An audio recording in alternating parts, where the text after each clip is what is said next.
শহীদ পরিবারের সদস্যরা কি জাদুঘর ঘুরে দেখতে পারছেন এবং ইতোমধ্যে কি তারা আসতে শুরু করেছে, আর তাদের মধ্যে উৎসাহ উদ্দীপনা কেমন দেখতে পাচ্ছেন আপনি?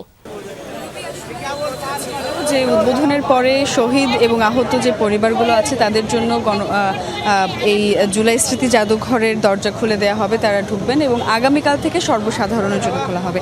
তবে আমরা যেমনটা দেখতে পাচ্ছি যে এখনো পর্যন্ত এই গেট কিন্তু জুলাই শহীদ কিংবা আহত যে পরিবার আছে তাদের জন্য খোলা হয়নি, গেট বন্ধ আছে। যদিও অনেক সাধারণ জনগণ এখানে উপস্থিত হয়েছেন, তারা আসলে অনেকেই অনেক দূর থেকেও এসেছেন, তারা আসলে মূল যেই তথ্যটি সেটি অনেকেই জানেন না যে আজকে সাধারণের জন্য খোলা হবে না গেট।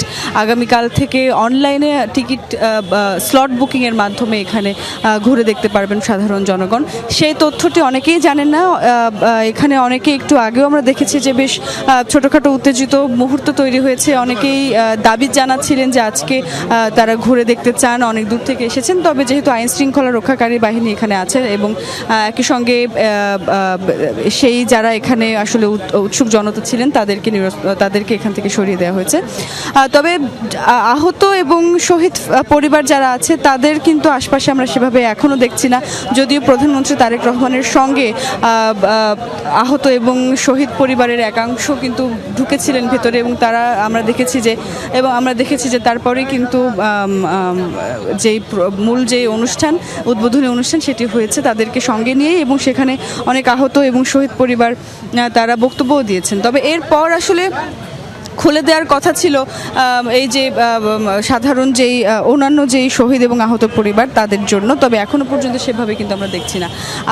আগামীকাল আসলে সর্বসাধারণের জন্য এটি খুলে দেওয়া হবে। তবে যেহেতু এখনও শতভাগ লোকবল নিয়োগ দেওয়া সম্ভব হয়নি, আউটসোর্সিংয়ের মাধ্যমে কিছু সংখ্যক মানুষকে নিয়োগ দেওয়া হয়েছে এবং বাকি সংখ্যক আউটসোর্সিংয়ের মাধ্যমে এখানে এই পুরো জাদুঘরটি পরিচালনা করা হচ্ছে।